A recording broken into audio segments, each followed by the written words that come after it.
네, 우리 옆에 분들도 인사 같이 하겠습니다. 오늘은 감사합니다. 이렇게 한번 해볼까요? 한번 소리를 내보세요. 감사합니다. 네. 제 옆에 계셔 주셔서 감사하고요. 함께 해주셔서 감사하고, 또 우리 남편 아내에게 나랑 살아주어서 감사하고, 네, 또 이렇게 같이 예배할 수 있어 감사합니다. 감사주일인데요. 오히려 이제 감사할 때는 우리가 너무 흔하게 많이 들어서 그냥 그러려니 하고 넘어갈 때가 많습니다. 그런데 저도 이 가정교회 사역원에서 상공부라는 걸 계속 배우거든요. 여러 가지 상공을 배우는데 그 중에 이 회복의 삶이라는 게 있어요. 또 행복의 삶이라고 있는데 이제 거기서 감사 나눔을 해요. 그런데 저도 처음에는 죄송합니다. 좀 우습게 봤습니다.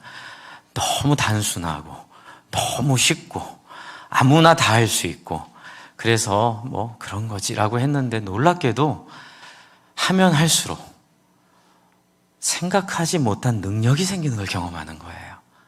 근데 저만 그런 줄 알았더니 그것을 수강하시고 교회 가서 적용하신 교회들마다 간증이 터져 나오는데요. 한 것과 하지 않았을 것과의 차이가 너무나 큰 거예요.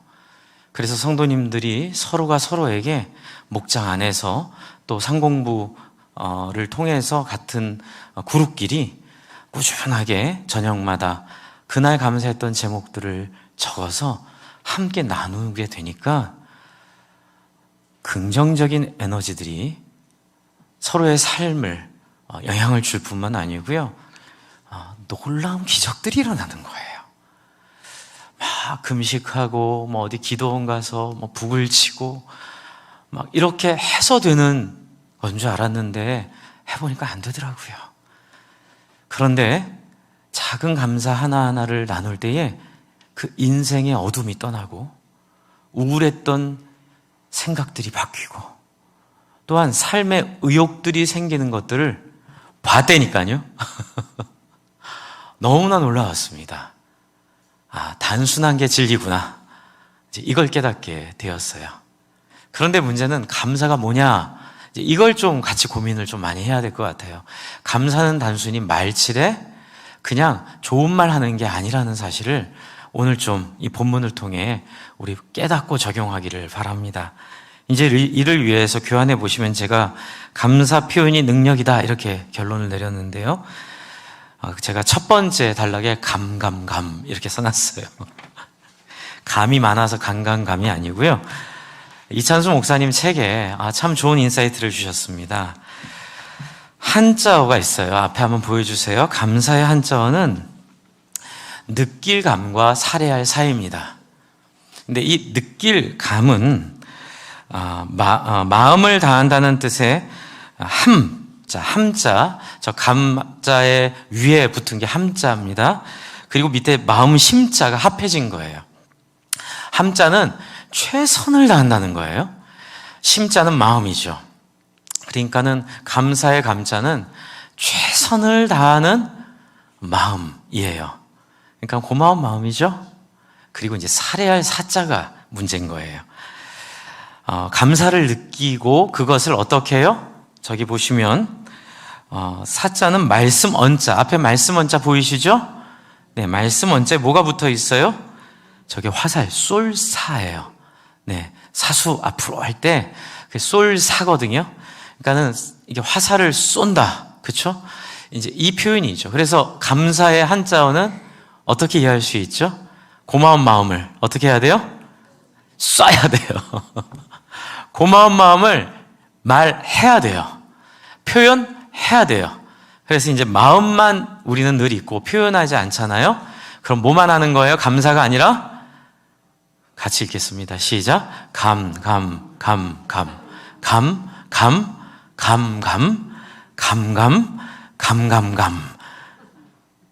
감사가 아니라 우리 늘만 감만 하고 있는 거예요.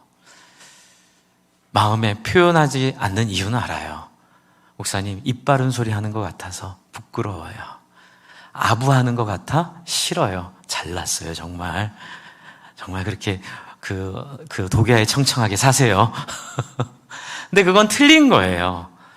네, 그건 입 바른 소리도 아니고요. 아부하는 것도 아니에요. 그건요, 용기예요. 그거는 헌신이고요, 희생이에요. 누군가를 높여주고 누군가에게 작은 거라도 고마움을 표현한다는 건 나를 낮추는 거거든요. 그리고 또한 하나님을 향한 믿음이기도 해요. 제가 이제 이걸 얘기하면 여러분 마음속에 이런 생각이 드시면 굉장히 이렇게 성경적인 사람입니다. 근데 목사님 저는 한자잖아요. 성경에 저런 얘기가 있나요? 있으니까 제가 갖고 온 거죠. 그렇죠? 없으면 저것만 갖고 얘기하면 이건 그냥 좋은 특강일 뿐이죠. 그렇죠? 그런데 성경에 저 한자어가 정확히 성경적이라는 근거가 있더라고요. 이거 찾느라고 좀 다 뒤져봤습니다. 네, 그래서 없었으면 이 설교 못했죠. 보시면 오늘 말씀 누가복음 17장 11절을 한번 같이 보겠습니다. 이게 그 근거 중에 하나이고요. 구약에도 이제 이 절기들 속에 이제 이 한자어를 충분히 성경적으로 말할 수 있는 근거들이 아주 뼈대와 같은 근거가 있어요. 그건 좀 이따 말씀드릴게요. 누가복음 17장을 보시면 지금 11절에 보면 어떻게 되어 있냐면요. 예수께서 예루살렘으로 가실 때에 사마리아와 갈릴리 사이로 지나가시다가 라고 하면서 10명의 나병 환자, 우리로 말하면 그 문둥병 환자죠. 한센병이라고 하죠. 한센병은 그 병을 치료할 약을 개발한 의사 이름이 한센시에서 한센병이라고 명명했는데, 이 나병 환자 10명을 고쳐주신 이야기를 지금 하고 있어요. 오늘의 내용은. 그런데 예수님이 이 11절에서 우리가 좀 생각하고 싶은 건 뭐냐면, 제가 2주 연속으로 예수님의 행적을 우리가 한번 지도를 가지고 그려보자 그랬잖아요. 그래서 제가 예전에 그린 지도 중에 하나를 비슷하게 그린 게 있어서 제가 오늘 보여드리려고요. 그 다음 장 보여주세요. 네, 보시면 지금 예수님이 갈릴리와 사마리아 사이로 지나갔다. 이게 무슨 일인지 아세요? 모르시죠? 예. 근데 여러분, 우리가 저기 어디죠? 동탄 갈 때 저는 지름길을 압니다. 우리 교회에서 용인과 수원과 화성의 사이길이 있어요. 요 접경지가 그 골목골목으로 통해 가면 조금 빨라져요. 한 2, 3분 정도. 내비는 그걸 몰라요, 아직. 이제 그래서 그 길로 항상 저는 다니는데, 이제 사이길이라는 게 이 지역에 있는 사람들은 잘 아는 길이에요. 그 사이길이 뭐냐면 저 이스라엘 계곡 길입니다. 원래 그 사이길은 지금 보이시면 이 여러분 보시는 쪽에서 이 왼쪽에 있는 사진은 위에 갈릴리라고 되어 있고요. 지금 서안지구라고 써 있죠. 저 서안지구 색깔이 약간 다르죠. 저희가 이제 사마리아 땅이라고 보시면 돼요. 사마리아 땅과 갈릴리가 접경을 이루고 있는 접경지대에 이스라엘 계곡이라는 계곡이 있어요. 이 계곡은 우리 같은 계곡은 아니에요. 좀 나지막한 산들이 있고요. 이 계곡은 평야로, 그 산으로 둘러싼 평야입니다. 그래서 갈릴리에서 내려올 때 길이 세 갈래 길이 있는데, 이제 메인 길은 해변길이고요. 이건 이제 이제 그 고지 위로 넘어다니는 이제 중간 길인데요. 작은 길인데, 이 길의 흐름은 자연스럽게 협곡을 통과해서 벳산 평야로 내려가게 돼 있어요. 제가 어제 그 항공 그 촬영, 드론으로 촬영하는 것도 봤는데 맞더라고요. 이렇게 올라가서 내려오면서 벳산 평야로 가는 게 자연스럽습니다. 그런데 지금 예수님께서는 가다가 말고 지금 이스라엘 계곡의 밑에 동산 언덕 있죠? 그 길로 잘 안 다녀요. 그 길로 가려면 벳산 평야로 해서 돌아가게 되거든요. 근데 예수님은 지금 밑으로 내려가면서 예루살렘을 향해 가는 길에 중간에 이스라엘 계곡의 언덕을 넘어버립니다. 이게 일반적이지 않아요. 그리고 저 지역은 예수님이 지금 이 나병 환자 10명을 고친 지역은 산 위에 있는 동네예요. 언덕 위에. 동네이기 때문에 글로 가려면 또 어떻게 해요? 등산을 하셔야 돼요. 여러분 생각해 보세요. 이유 없이 등산할 이유가 있어요? 없어요? 없죠? 기왕이면 어떤 길로 가요? 편한 길로 가요. 지금이야 운동하느라고 일부러 산에도 가지만 저 때는 늘 삶이 운동이었습니다. 그래서 기왕이면 편한 길로 가는 거예요. 늘 걸어 다녔으니까. 근데 예수님이 방향을 탁 꺾어요. 왜요? 나병 환자 10명이 있으니까. 제가 지난주에 말씀드린 것처럼 예수님의 길은요, 가는 길에 필요한 사람들이 있으면 산도 타고요, 때로는 바다도 건너고요. 정말 예수님의 삶의 방향성은 항상 돈이 어디 있냐가 아니라 나를 도와줄 사람이 어디 있냐가 아니라 예수님의 방향성은 내가 도와줘야 될 사람들. 이제 그 사람들이 있으면은 언덕도 넘어갑니다. 그리고 바다도 건너갑니다. 일반적이지 않은 길로도 다녀요. 저 이스라엘 계곡은 우리의 대전과 같다 보시면 돼요. 그래서 굉장히 많은 사람들이 다니고 교통의 핵심 중심지예요. 그래서 해변으로 해서 저 평야를 통해 이 안쪽으로 넘어오기도 하고요, 이 안쪽 요단강 쪽에서 넘어가서 해변으로 나가기도 해요. 그런데 이 밑으로는 잘 못 가요. 왜냐하면 사마리안 땅이기도 하고 또 계곡이기 때문에 위에 산도 있기 때문에 그래요. 여러분에게도 예수님이 이렇게 찾아오셨음을 믿으시기 바랍니다. 그냥 길 가다가 우연히 만난 거 아니에요. 일부러 예수님이 여러분을 지명하여 여러분의 삶에, 때로는 고난을 통하여, 때로는 질병을 통하여, 때로는 여러분의 눈물을 보시고 그 눈물을 통하여 예수님께서 찾아와 왜 울고 있니? 좀 어디가 아프니? 네가 문제가 무엇이니? 라고 말하며 우리를 만나주신 예수님. 그래서 예수님 찬양하는 거예요. 그래서 하나님을 높여드리는 거예요. 우리는 상상할 수 없고 우리는 생각할 수도 없는 사람을 위한 삶, 이거 흉내내려고 저희가 목장하는 겁니다. 일부러 언덕을 넘어가는 거예요. 여러분, 목장하면 어려워요. 왜요? 일부러 일주일에 하루 시간을 내고 그 시간을 딱 정해가지고 약속 같은 거 안 잡고, 그리고 함께 집에 모여서 집을 오픈해야 되니 청소해야죠. 그렇죠? 그리고 거기서 또 밥을 해야죠. 또 그리고 거기서 같이 나누면 끝나면 설거지 해야죠. 그리고 또 이것들이 고마우니까 돌아가면서 하게 되죠. 엮여버리는 거죠. 그쵸? 괜히 밥 먹으러 갔다가 너무 고마워가지고 나도 모르는 사이에 그만 우리 집을 오픈해버리는. 그런데 여러분, 거기에 능력이 있는 거 아세요? 예수님이 보여준 능력이에요.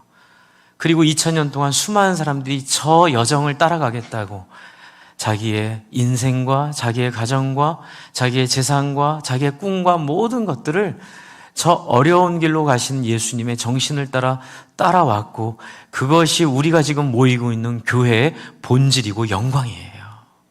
편하게 그냥 오기 쉬운 곳에 있어서, 그리고 그냥 내가 하고 싶은 일 잘 되게 하기 위해 교회가 존재하는 게 절대 아니에요. 여러분, 교회는 예수의 정신을 좋아하고 예수님의 마음을 따라가고 어떻게 해서라도 그분 흉내 한번 내보려고 몸부림칠 때에, 여러분, 그때 내가 변하고 사람들이 변하고 사람들이 살아나는 놀라운 기적을 맛본 경험의 공동체입니다. 우리가 오늘 감사하는 그 감사예요. 하나님, 이 먼 곳을 넘어 나한테까지 오시고 내 인생을 만지셔서 이렇게 살 수 있는 존재가 아니었는데, 이런 생각을 할 수 있는 사람이 아니었는데, 그리고 사람들에게 이런 고마움을, 인사를 받을 존재가 아니었는데, 어떻게 나 같은 사람을 하나님이 이렇게 쓰시나요? 제가 목사하면서 가장 놀란 것 중에 하나는 진심으로 사람들이 저한테 고마워할 때, 인사가 아니라, 얼마 전에도 그런 경험이 있었는데 어떤 자매가 인사하고 지나갔는데 한 5m? 10m 갔는데 다시 저를 부르는 거예요. 우리 교회 앞에서. 또 오더니만, 목사님 정말 감사해요. 제가 그게 뭔지 알거든요. 들어와서 좀 많이 감격했어요. 이런 인생을 하나님 주시려고, 나같이 이기적이고 나같이 성격도 별로 안 좋고 자기 중심적인 사람을 사랑의 본을 통하여 또 다른 사람을 사랑하는 것이 옳다고 믿게 하시고, 그걸 위해 나를 꺾고 나를 포기하고 나를 버리는 것들을 훈련하게 하셔서 결국은 영광을 누구한테 주세요? 나한테 주시는 거예요. 하나님은 나한테 천부당 만부당합니다. 이 영광은 하나님의 것입니다. 그게 요한계시록에 나와 있는 그 장로에게 쓰여진 면류관을 또 장로들이 벗어 예수께, 하나님께 던지며 이르되 영광과 찬송을 받으실 주님이시여. 그래서 여러분, 예배의 이 영광과 찬송과 이 모든 예배 행위는 어떤 행위예요? 감사의 행위예요. 이 모든 건 감사의 행위예요. 그래서 유대에 3대 절기가 있습니다. 한번 보여주시죠. 제가 예전에도 한번 여러분께 보여드렸어요. 이 절기를 중심으로 7절기가 있어요. 여기에 4개의 작은 절기들을 섞으면 이스라엘의 7절기가 완성되고요. 그 7절기는 완벽하게 예수 그리스도를 통하여 우리를 구원하는 흐름을 따라 하나님 주신 절기들이에요. 근데 이제 핵심 절기, 첫 번째 6월절은 뭐예요?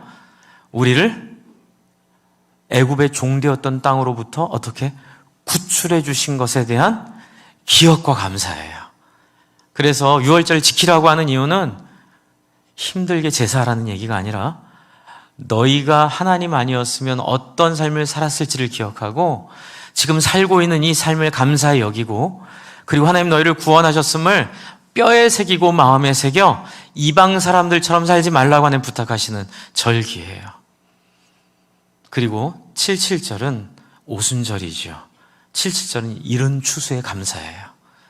그래서 이른 추수, 거기는 추수가 2번 있거든요. 그래서 이른 추수, 늦은 추수가 있는데 이른 추수의 감사를 77절에 하고 그리고 초막절에는 파이널, 완전히 끝난 모든 추수에 대한 감사. 근데 왜 이름이 초막절이죠? 우리로 말하면 집절이에요. 집절. 말이 좀 이상한데 집절 뭐예요? 집에는 누가 살아요? 우리 애완견이 살아요. 집에는 가족이 살죠. 네, 집이 상징하는 건 뭐예요? 가족이 완성된 거예요. 초막절의 상징은 하나님의 목표가 드디어 끝난 거예요. 뭐예요? 모두가 다 함께 창조의 꿈을 따라 온전히 완성되어 보시기에 좋았다라는 말씀을 통해 이게 안식일의 상징인데요. 완전히 모든 게 완성되어 함께 한 집에 같이 사는 거예요. 그래서 이스라엘이 유대광에 헤맬 때 하나님이 거하시는 상징인 장막을 들고 다녔잖아요. 장막은 단순히 종교의식이 아니고 하나님이 너희 가운데 거하시는 상징이에요. 그런데 제가 이제 여쭤볼게요. 6월절에 누가 죽으셨어요? 예수님 십자가 죽으셨죠. 그리고 77절 첫 추수 때 누가 오셨어요? 오순절 성령이 강림하셨죠. 그 이른 추수예요. 어떤 추수? 이미 천국이 성령님을 통하여 여러분 속에 이루어지기 시작한 거예요. 할렐루야. 그리고 이제 이 추수가 완전히 마치는 것이 초막절이에요. 그건 뭐예요? 네, 마지막 날 주님이 이 땅에 오셔서 우리를 완전히 구속하시고 성령의 시작을 마침표 찍어주셔서 창세기 1장의 꿈을 완성시키는, 더 이상 선악과 따먹지 않는, 하나님을 사랑하기 때문에 더 이상 먹고 싶어도 안 먹을 수 있는 존재로 하나님이 바꾸어 주시는 완성이 바로 초막절이에요. 이 세 절기의 공통점은 감사입니다. 하나님이 우리의 추수를 통하여 우리의 생명을 유지하게 하시고 우리로 하나님을 섬길 수 있는 먹을 거, 입을 거, 또한 마지막 날 주님이 이 땅에 와 우리를 완전케 할 때까지 우리를 생존하게 하시는 모든 것들에 대한 신뢰이고 감사해요. 그래서 먼저 그 나라와 의를 구하라. 그리하면 이 모든 것이 너에게 더하시리라. 또한 여러분, 이스라엘 땅을 제가 요즘에 항공사진으로 드론 찍은 거를 유튜브가 너무 우리에게 좋은 도구가 되고 있죠. 자주 봅니다. 설교 준비할 때마다. 볼 때마다 마음이 뭉클뭉클할 때가 있어요. 왜냐하면 이스라엘 땅은 나일강 삼각주보다 못해요. 나일강 삼각주는 비가 안 와도 농사가 돼요. 그런데 이스라엘, 하나님이 약속의 땅 가나안 땅으로 주신 이 땅은 비옥한 초생달 지역의 맨 끄트머리에 있는데 문제는 이른 비 늦은 비가 안 오면 농사가 망치는 땅이에요. 왜냐하면 지대가 높아요. 그래서 물이 다 바다로 흘러가 버리고 사해로 들어가 버려요. 그래서 정말 하나님이 이른 비 늦은 비를 주지 않으면 생존할 수 없는 땅, 그러나 하나님이 이른 비 늦은 비를 주시면 나일강과 같이 풍성한 소산이 있고 정말 젖과 꿀이 흐르는 땅, 즉 이 땅을 하나님이 애매하고 오묘한 땅을 주신 거예요. 주 안에 사랑하는 성도 여러분, 왜 하나님은 나에게 대박을 안 주세요? 왜 하나님은 나에게 그렇죠, 평생 먹고 살 걸 한 번에 안 주세요? 라고 말하지 않으셨으면 좋겠어요. 그렇게 안 주신 게 여러분에게 복인 줄로 믿으시기 바랍니다. 나의 강에선 하나님을 안 섬겨요. 왜냐하면 먹고 살 게 너무너무 안정되어 있고 풍성하기 때문에 그래요. 그래서 주님만 의지해야만 먹고 살 수 있는 환경, 주님만 의지해야만 살아갈 수 있는 여건, 그것은 선택받은 백성의 영광이고 특권입니다. 여러분, 지금 예수님은 그 길을 걸어가고 계세요. 그런데 12절을 한번 들어보시죠. 한 마을에 들어가시니 뭐가 있어요? 나병 환자 10명이 예수를 만나 멀리 서서 소리를 높여 이르되 예수 선생님이여 우리를 불쌍히 여기소서 하거늘. 근데 여기 특이한 게 두 가지가 있어요. 나병 환자들이 예수가 오는 걸 알았다 몰랐다? 알았어요. 그리고 예수를 향한 호칭이 메시아다 선생님이다? 선생님이에요. 소경은, 우리 지난주 소경은 다윗의 자손이요. 정말 못할 말이 어디 있겠어요? 바리새인들이나 학자들은 그런 단어 쓰면 안 돼. 아무한테나 메시아란 말 하면 안 돼. 하지만 아픈데 그런 게 상관이 있어요? 메시아여 이렇게 외칠 수 있었는데 이 나병 환자들은 그렇게 못 외쳤어요. 왜냐면 몰라서 못 외쳤을 수도 있고 아니면 누구한테 혼나서 못 외칠 수도 있는데 그냥 선생님 우리 좀 살려주세요 이렇게 외치고 있는 거예요. 근데 우리가 착각할 때가 있어요. 예수님이 메시아라고 불러야 마치 고쳐주는 것처럼. 예수님이 아시면 그런 데 있지 않아요. 예수님의 조건, 필요 충분 조건은 딱 하나예요. 마음이 얼마나 가난해져 있고 얼마나 도움이 필요하고 얼마나 힘들어하고 있는지. 그 사람이 무슨 말을 하던 어떤 상황이든 어떤 처지든 예수님은 따지고 묻지 않으세요. 근데 우리 너무 종교화가 돼가지고 너무 그런 거에 지나치고 예민하게 신경을 쓰기 시작해요. 저는 이게 신학의 타락이라고 봐요. 원래 신학은 사람 살리는 성경을 잘 해석해서 우리가 사람 살리도록 하기 위한 도구인데 어느 순간부터 바리새인 서기관들처럼, 제가 신학을 했기 때문에 잘 알죠. 제가 만난 많은 신학자들 좋은 분도 계셨지만 또 어떤 분들은 너무 내가 옳다고 믿는 그 확신 가운데 예수님조차도 조용히 해 예수님 내가 맞아 이렇게 하는 태도 같은 느낌들을 너무 많이 받아요. 우리는 그렇게 하지 맙시다. 이거는 정말 구원받은 사람이냐 아니냐의 차이예요. 주 안에 사랑하는 성도 여러분, 정말로 중요한 것은 여러분이 정말로 예수께 간절하신가요? 정말 예수 앞에 겸손하고 가난한 마음 있으신가요? 신앙생활 오래 하시고 교회에서 직분 받으시고 특히 목사들이 제가 제일 위험하죠. 가르치는 자리에 있으면 너무나 많이 실패하는 모습들을 많이 봐요. 특히 목회자들, 또 조금 더 이제 좀 마음을 쓰면 우리 직분자들, 특히 교회 개척 멤버들, 제가 개척을 2번이나 했잖아요. 제가 평신도로 개척을 1번 했고 목사로 개척을 했는데 평신도 때 제가 그 오류를 좀 범했어요. 내 교회인 거예요, 내 교회. 내가 개척했으니까. 그래가지고 굉장히 거기에 제 주장을 많이 하다가 실수를 많이 했어요. 주 안에 사랑하는 성도 여러분, 거긴 예수가 안 오세요. 제가 성경을 연구하고 공부하고 느끼면서 너무 가슴 아픈 건 예수님을 만나는 사람들의 특징인 이 마음이 가난한 자는 복이 있나니 천국이 저희 것이며, 이 말을 우리가 정말 무겁고 진지하게 다른 사람이 아니라 나에게 적용하며 하나님 앞에 머리를 조아리고 들어야 될 줄로 믿습니다.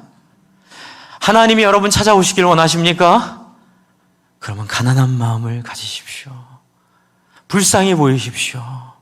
애통해 하십시오. 제 얘기가 아니라 마태복음 5장에 있는 예수 그리스도의 말씀입니다. 이 말씀에 여러분이 마음을 또 튕겨내면 여러분 예수님을 대적하는 거예요. 여러분, 제가 얘기 왜 하는 줄 아세요? 목회하면서 너무 힘들었던 건 이런 얘기하면 너무 막 공격을 많이 받고 너무 막 이렇게 부딪힘을 많이 받아서 말하기가 싫은 거예요. 여러분 다 축복받으시고 여러분 다 잘 될 거고 여러분 어떻게 해도 하나님이 아니거든요. 성경 보면 그렇게 안 써 있고 하나님은 그런 분이 아니시고 우리를 부수시고 우리를 가루로 만드시고 우리를 깨시고 우리를 낮추셔야만 천국이 될 수 있기 때문에 하나님은 계속 우리에게 도전하세요. 돌진하세요. 그런데 제가 그러면 저는 뭐예요? 사꾼이죠. 교회 한번 크게 해보고 그냥 편하게 먹고 살다가 그냥 종교적으로 가고 싶지 않아요. 정말 저는 그게 제일 끔찍했어요. 그런 모습 안 하려고, 목사 안 하려고 많이 발버둥 쳤어요. 근데 하나님 모르셨는데 어쨌든 순종하는 마음으로 열심히 이제는 열심히 섬겨야죠. 주 안에 사랑하는 성도 여러분, 제가 제일 무서운 게 그거예요. 나병 환자, 가난한 마음 갖도록 안 되면 통곡이라도 하는 우리가 되기를 바랍니다. 저는 이런 기도 많이 했어요. 우리 선생님 알려주셔서, 야, 네 마음이 겸손해지지 않으면 울어라. 마음이 하나님이 겸손한 마음 줄 때까지 통곡하고 울고 하나님 앞에 붙잡히기 위하여 기도하고 금식하고 하나님께 나아가, 하나님, 내 마음 나도 어쩔 수 없으니 하나님, 내 안에 가난한 마음, 겸손한 마음, 애통해하는 마음, 진실한 마음, 누군가를 이렇게 지배하는 마음이 아니라 정말로 종이 되어 섬기는 마음으로 하나님 저 만들어주지 않으시면 이 자리를 떠날 수 없나이다. 안 주시면 이 자리에서 굶어 죽겠습니다. 그게 금식 기도예요.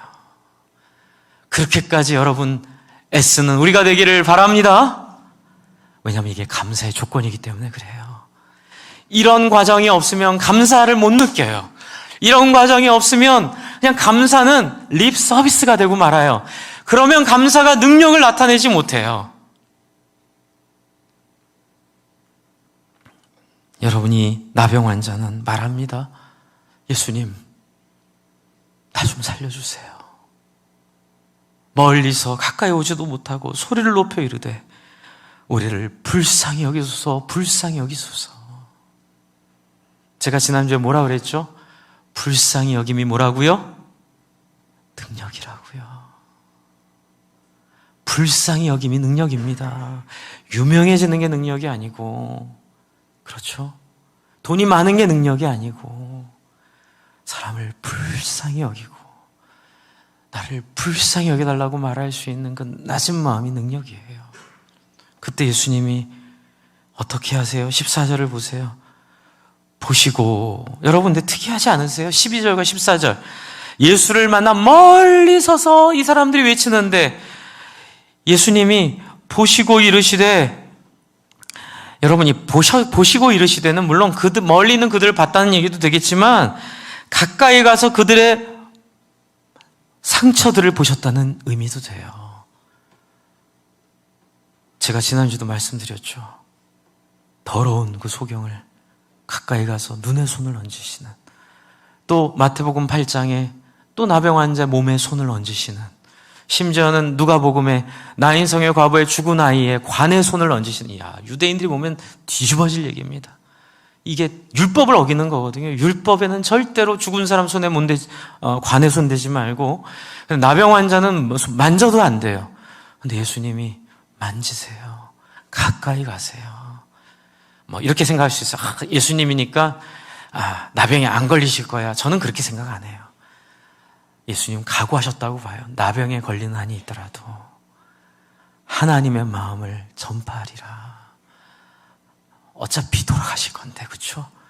어차피 하나님 앞에 나를 드렸는데 나병 환자 두려워하지 않으시고 그들의 몸에 손을 대시고 그들의 아픔에 다가가시고 그들과 함께 기억하시고 고민하시는, 여러분, 저는 이 구절이 정말 예수님이 사랑이시구나. 제가 목장할 때마다 많이 들은 얘기가 나한테 왜 이렇게 잘하세요? 이런 얘기 많이 들어요. 저도 처음에 그랬어요. 우리 성동교회, 지금은 창동화평교회 출신인데 어제 이제 오랫동안 헤어졌다가 못 온 형님이 어제 한국에 들어오 전화통화했는데 벌써 몇 년 전이에요. 그게. 그런데도 너무 반가운 거예요. 왜냐하면 그때 우리가 나눴던 그 사랑이, 내가 받았던 그 사랑이, 계산이 없는 그 사랑이, 전적인 사랑이 평생 제 인생을 지배하는 거예요. 그때 제가 한 질문이에요. 여기 형들은 왜 이렇게 잘하세요? 이단이에요? 그 정도로 저를 걱정해 주시고 저를 위해 기도해 주시고 심지어 저를 위해서 금식까지 하더라고요. 자기 밥을 왜 안 먹어, 나 때문에? 제가 그런 생각을 한 적이 있어요. 처음엔 굉장히 이상하고 이단인가 그래서 막 물어보고 사람들한테 그 합신이 이단이에요? 왜 이렇게 사람들이 이렇게 잘해요? 근데 그게 아니에요. 처음에 교회를 세웠던 그 개척 멤버들이 그렇게 사랑으로 밥을 해서 먹이고, 그렇게 주변의 아이들을 돌봐주고, 그 똠방 동네 사람들의 무대였거든요, 제기동. 거기서 그렇게 아빠한테 매맞고 나온 아이들, 엄마한테 쫓겨난 아이들, 가출한 아이들 교회 오면 재워주고, 엄마가 되어주고 아빠가 되어주고 장학금을 내주고, 그 아이들의 인생을 평생 하나님 앞에 드리며 그렇게 섬긴 권사님들, 아주 훌륭한 조중현 목사님이라고 계셨어요. 돌아가신 그분의 목회가 그랬던 거예요. 진심으로 사람을 섬기고 사랑하고 자기를 내어주고 자기를 품어주고. 근데 그게 지금까지도 우리 청년이었던 제 나이 또래 사람들에게 흘러서 목사가 10명 이상이 나왔어요. 그 작은 교회에서, 천호동에서, 저는 이 영통에서, 또 호주에서, 또 미국에서, 그 목회자 10명이 또 그때 받은 사랑을 제가 제일 못하겠지만 자기들이 또 섬길 사람들에게 아낌없이 나눠주며 물어봐요. 왜 이렇게 나한테 잘하세요? 다단계세요? 아니요. 제가 어렸을 때 그런 사랑을 받아 살았어요. 저는 이렇게 될 사람이 아니었는데 그 사랑이 나를 변화시켰어요. 조건과 이유는 아무것도 없어요. 당신도 앞으로 당신이 만나는 도움이 필요한 사람들에게 이렇게 해주시는 게 유일한 부탁이에요. 그것이 바로 예수님이 승천하시기 전에 마태복음 28장에 그러므로 너희는 가서 모든 족속으로 제자를 삼아 아버지와 아들과 성령의 이름으로 세례를 주고 내가 너에게 분부한 바를 가르쳐 지키게 하라. 볼지어다 세상 끝날까지 내가 너희와 항상 함께 있으리라. 아멘. 저는 믿습니다. 이런 말에서 미움받고, 이런 말에서 도전받고, 이런 말에서 까끌까끌 하더라도 예수가 나와 함께 있음을 믿습니다. 그것은 내가 예수의 편이라서가 아니라 내가 예수의 말씀을 따라가기에 예수가 나와 함께 동행하심을 믿습니다. 여러분도 예수와 동행하시기를 바랍니다. 예수의 약속이 여러분의 인생에 임할 수 있도록 여러분이 그렇게 예수의 제자 되기를 부탁합니다. 그걸 위해서 목장하셔야 돼요. 목장을 통해서만 나병 환자를 만날 수 있어요. 또한 우리 주변에 있는 사람들 볼 때에 예수님의 시선으로 보면 나병 환자들이 주변에 수없이 많아요. 정신적으로 어려운 분들, 또 상처가 깊은 분들, 대인관계가 망가진 분들, 배신당하고 여러분 정말로 건강에 문제가 생겨서 정말로 죽고 싶을 정도로 고통스러운 분들, 그런 분들 여러분도 찾아가시기를 바랍니다. 이게 감사의 굉장히 중요한 시작이고 조건이에요. 예수님은 그들에게 보시고 이르시되 뭐라고 하죠? 이게 또 특이해요. 가서 어떡하라고요? 제사장들에게 너희 몸을 어떡하라고요? 보이라. 안 이래도 되잖아요. 그 자리에서 그냥 낫으라 하면 낫잖아요. 근데 왜 이렇게 불편하게 가라 그래요? 그냥 우리 그냥 여기서 예수 믿으면 천국 가게 하면 되지. 왜 목장을 하라 그래요? 왜 다른 사람을 섬기라 그래요? 뭐 이렇게 불편하게 자꾸 예배 나오라 그래요? 그래서 불편하게 기도하라 그래요? 왜 돈 아깝게 헌금하라 그래요? 뭐 이런 생각들 들죠. 그래서 요즘에 헌금 없는 교회 한때 유행했다가 다 망했어요. 저희 교회는 목회자가 돈이 많아서 헌금 안 하셔야 됩니다. 플랜카드를 제가 보고요, 굉장히 충격을 받았어요. 10년 전에. 너무 충격이었어요. 목회자가 재산이 있어야 교회가 되나? 근데 그게 아니죠. 여러분, 예수님은 순종이에요. 그런가 하여 머리만이 아니라 직접 발을 움직여 걸어가는, 내 주머니를 열어 하나님이 나의 주인심을 인정하고 다른 사람을 섬기는 도구가 되어지는, 교회를 세워지는 내 재산의 일부를 함께 나누어 교회를 세워가는, 그래서 교회에서 예수 믿고 영혼권 받는 자들의 보람을 통하여 그래서 우리가 위로를 받는, 그래서 교회는 싸우면 안 돼요. 그렇게 헌신한 사람들을 모독하는 겁니다. 교회에서 싸우면. 교회에서 갈등하면 정말로 지옥 가요. 과장법입니다. 그 정도로 생각을 하고 우리는 하나님 앞에 살아야 돼요. 내가 지옥 가고 싶진 않다 이러면서 정말로 사랑하고 용서하고 품고 져주고. 잘 병 걸리고 마세요. 억울해서 병 걸리면 하나님이 귀하게 여기실 줄로 믿습니다. 그게 영광의 훈장이죠. 가야 돼요. 예수님이 가서 어떡하라고요? 제사장들에게 너희 몸을 보이라 하셨더니 그들이 가다가 어떻게 해요? 깨끗함을 받았느니라. 놀라운 일입니다. 예수님 어떡하라고 우리 보러 가라 그래요? 아직 나병이 안 나섰는데. 나병이 안 나섰는데 제사장한테 가면요, 율법을 어긴 죄로 돌로 쳐서 죽임을 당할 수도 있어요. 그런데 나병인 상태로 제사장한테 가라고 하는 그 말에 지푸라기라도 하나를, 이래서 이제 가난한 마음이 중요한 거죠. 지푸라기라도 하나를 잡을 마음으로 순종하는 거예요. 그래서 갑니다. 가는 도중에 깨끗이 나아요. 그리고 제사장들에게 몸을 보이고, 여기서 제사장의 몸을 보인다는 건 복권이 됐다는 거예요. 사회적으로 회복이 됐다는 거예요. 제사장이 인정해주면 이제 나병 환자들은 격리 해제가 되는 거예요. 격리 해제 문자 받고 당당하고 떳떳하게 마트도 가고, 그렇죠? 그렇죠? 아이들과 함께 어울려서 학교도 갈 수 있고, 이게 제사장에게 몸을 보이라는 거예요. 근데 놀라운 일이 벌어지죠. 15절. 그 중에 한 사람이 자기가 낳은 것을 보고 큰 소리로 하나님께 무엇을 돌리며? 영광을 돌리며 돌아와 16절. 예수의 발 앞에 엎드려 뭐예요? 감사하니. 그리고 뭐라고 해요? 그 뒤에 굳이 안 써도 될 얘기 있습니다. 그는 사마리아 사람이라. 이 얘기는 뭐예요? 9명은 다 유대인이라는 얘기예요. 10명 중 9명은 다 유대인이에요. 여러분, 저는 상상을 많이 해봤어요. 여러 가지 것도 찾아보고요. 근데 이제 특별한 이 메시지가 이 안에 안 쓰여 있으니까 우리 상상 정도로 그칠 수 있는데, 첫 번째 가능성, 병이 나 너무 기뻐 가족 생각이 나서 가족에게 먼저 갔을 수 있죠. 9명은. 그런데 유대인이라면 아마 이런 거일 수 있어요. 하여튼간 그 잘못된 신앙의 독특함이 있어요. 기독교인이나 유대인이나 예수님 전이나 후나 똑같습니다. 이게 뭐냐면요, 하나님께, 오직 하나님께만 영광을 돌리고 사람에게는 영광 돌리면 안 돼, 이런 생각을 한 거예요. 그래가지고 어떻게 해요? 9명의 유대인은 너무 신학적으로 탁월해서 하나님께 영광을 돌리고, 여러분, 예수는 사람이었잖아요. 그때 사람한테는 감사하다고 안 하는 거예요. 그리고 그게 다 됐다고 생각하고 돌아가는 거예요. 저는 이제 원래 보통 교회에서는 성가대 찬양하거나 앞에 누가 뭘 잘하면 박수 잘 안 하려고 하거든요. 영광은 하나님께만 돌려야지. 왜 사람은 박수? 근데 생각이 바뀌었어요. 작년에. 여러분, 하나님이 제일 좋아하는 게 뭐예요? 하나님께 헌신하고 순종한 사람들이 그들의 하나님의 열매예요. 하나님 위대한 줄 어떻게 알아요? 이분들이 여기 왜 앉아 계세요?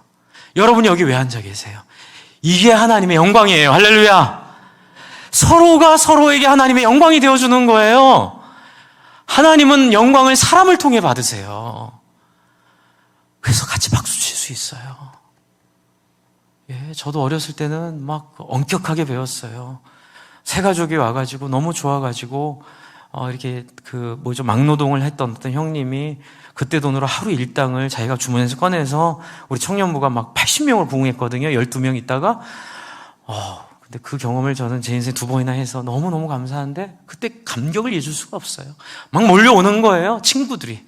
근데 너무 형님이 기분이 좋으니까 자기 하루 일당 그 돈을 딱 내놓고, 그때 4만 원인가 5만 원인가 일용 잡부로 그 돈을 내놓으면서 아이스크림 사오라고, 숫자에 맞게. 근데 아이스크림 사라고 하는데 안 오는 거예요. 왜 안 오나 나가봤더니 사무실에서 장로님한테 잡혀가지고 혼나고 있는 거예요. 주일날 돈을 써. 아이스크림 다 녹아버렸어요. 제 그 기억을 평생 잊을 수 없어요. 그때는 그러려니 했지만 성경을 공부하고 신학을 하면서 그 장로님 회개하셔야 돼요. 그게 하나님께 영광 돌리는 게 그게 아니에요. 하나님이 기뻐하시는 건 왜 돈을 써도 좋아요. 왜냐하면 구약에는 그걸 잘 모르니까, 예수님 오시기 전이니까 그렇게라도 묶어놨다가 예수님 오시고 자유케 해서 어떻게 해요?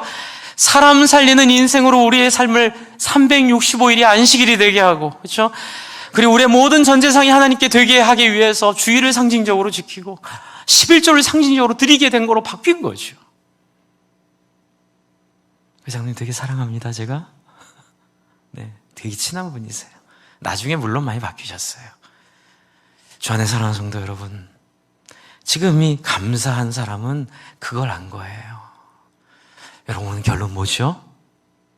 같이 한번 따라해 주세요. 하나님이 하신 일을 당신을 통해 하게 하셨으니 당신께도 감사드립니다. 여러분, 서로가 서로에게 고맙습니다. 감사합니다. 당신 덕분입니다. 당신 귀합니다. 서로 칭찬하는 것을 하나님이 기뻐하실 줄로 믿으시기 바랍니다.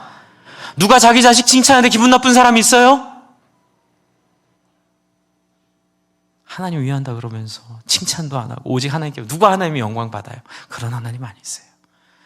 예수님 그래서 뭐라고 마지막에 결론 맺죠? 무서운 얘기 하세요. 19절 같이 한번 읽겠습니다. 19절, 17장 19절 시작. 그에게 이르시되 일어나 가라, 내 믿음이 너를 어떻게 해요? 구원하였느니라. 무서운 얘기 하십니다. 뒤집어서 얘기할게요. 그러면 감사 안 하고 간 사람들은 구원이 임하지 않은 건, 병만 낫고 끝난 거예요.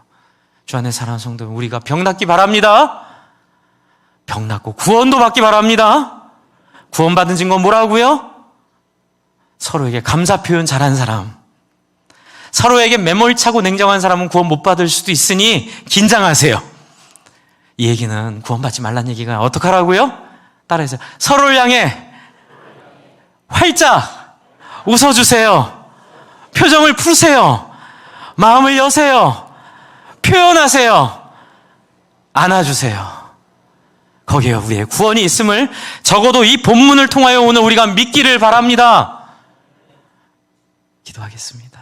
우리 잠깐 기도할 때에 우리 한 30초 정도 여러분에게 주어진 이 단순히 감사가 해도 되고 안 해도 되고가 아니라 우리의 삶이 부인되고 하나님이 우리의 주인 되시고 예수님이 우리의 십자가 지신 그 이유를 깨닫게 되는 건데, 여러분 이 시간 우리가 감사 못했다면 감사하기를 원한다고 또 마음도 드시고요. 결심하십시오. 한 30초 동안. 그리고 여러분 또 여러분 안에 필요한 또 믿음의 결단, 또 여러분이 또 아니면 오늘 끝나고 많은 분들에게 감사 표현해야 되겠다고 말뿐만이 아니라 식사로, 때로는 또 도움이 필요한 사람 도움으로, 또 요즘에 감사한 표현이 있잖아요. 커피 쿠폰들. 또 이렇게 서로에게 마음을 구체적으로 나눌 수 있는 결단들, 여러분 감사한 사람 있는지 찾아보고 그렇게 한번 같이 한 30초 잠깐 우리 결심하는 시간 갖고 기도하겠습니다.